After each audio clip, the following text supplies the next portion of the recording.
সরকার এই উপদেষ্টা স্বরাষ্ট্র উপদেষ্টা যদি সচেতন থাকে তো কিছুই করতে পারবে না। সুষ্ঠুভাবে নির্বাচন হলে এই যে রেজনা চৌধুরীরা যে কাজকর্ম করতে চাচ্ছে, যেখানে ব্যর্থ হচ্ছে নির্বাচিত সরকার, সেখানে সফল হবে। যেভাবে শেখ হাসিনাকে রুখে দিছি সেইভাবে ইনশাল্লাহ ওদেরকে আমরা রুখে দেবো ইনশাল্লাহ।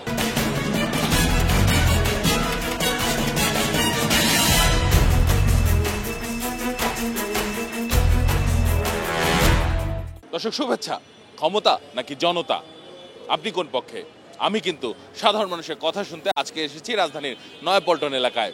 ২১শে টেলিভিশনের নিয়মিত আয়োজন জনতার কথা অনুষ্ঠানে আপনাদের স্বাগত জানাচ্ছি আমি আসিফ সুমিত। সাধারণ মানুষের কাছে যাবার আগে একটি প্রসঙ্গ উল্লেখ করতে চাই।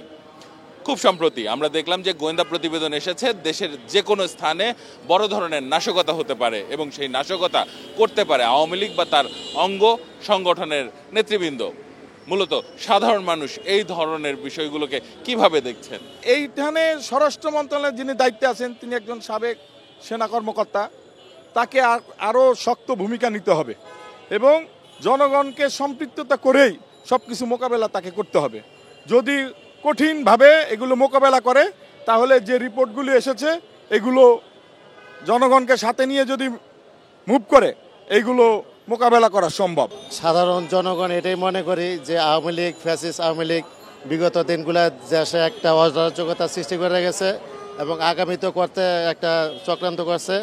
সাধারণ জনগণ এবং আইনশৃঙ্খলা বাহিনী এটা শক্ত হাতে মোকাবেলা করা উচিত আমি মনে করি। এই ধরনের একটা নিষিদ্ধ সংগঠন কিভাবে এই আবার একসাথে হয়ে একটা আক্রমণ করবে, এগুলো আসলে সরকারের মনে হয় ব্যর্থতা।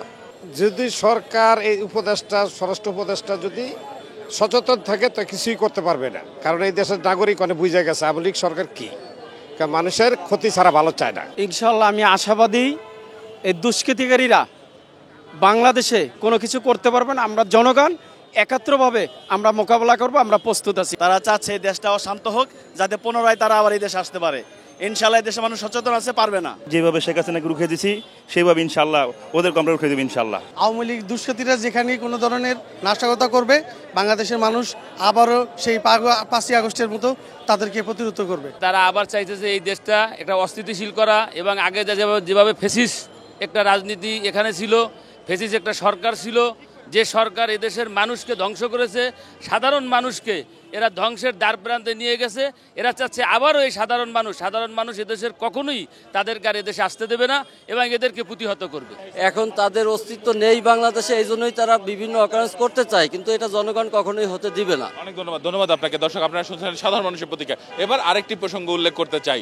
মূলত আমরা দেখেছি বন ও পরিবেশ উপদেষ্টা রেজওয়ানা হাসান ক্ষমতার যাওয়ার পর থেকেই নানা ধরনের উদ্যোগ নিচ্ছিলেন। প্রথমে পলিথিন নিষিদ্ধ, পরে হর্ন বন্ধ, এরপরে দেখলাম বালু এবং পাথর উত্তোলনের বিষয়েও বেশ সরব তিনি। কিন্তু কার্যকরী কোনো পদক্ষেপ কি এসেছে? সাধারণ মানুষ কি মনে করেন? এইসব সম্বন্ধে তাদের অভিজ্ঞতা কম, তাদের বিভিন্ন পর্যায়ে তাদের জনবলও কম। আমি আশা করি এইসব জিনিসগুলো যদি আগামীতে নির্বাচন হয় এবং সুষ্ঠুভাবে নির্বাচন হলে এই যে রেজনা চৌধুরীরা যে কাজকর্ম করতে চাচ্ছে, যেখানে ব্যর্থ হচ্ছে নির্বাচিত সরকার, সেখানে সফল হবে। ওনারা পদক্ষেপগুলো নিচ্ছে কিন্তু এগুলো তো কার্যকর হচ্ছে না। তিনি অনেক ধরনের পরিকল্পনা এ পর্যন্ত নিয়েছেন, গত ১ বছর পর্যন্ত কোনো পরিকল্পনায় তিনি সাকসেস করতে পারেন নাই।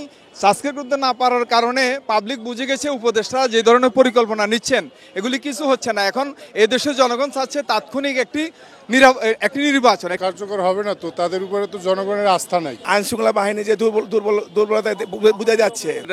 আমাদের কথাগুলো মিডিয়া পর্যন্ত সীমাবদ্ধ, অফিস পর্যন্ত সীমাবদ্ধ।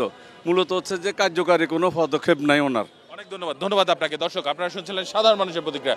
সাধারণ মানুষ কিন্তু তাদের ভাবনাগুলো অসাধারণ, তাদের চিন্তা অনেক সূক্ষ্ম ও গভীর। দর্শক জনতার কথা দেখতে প্রতি শনি, রবি, মঙ্গল এবং বুধবার চোখ রাখুন ২১শে টেলিভিশনে। সঙ্গে থাকবো আমি আসিফ সুমিত।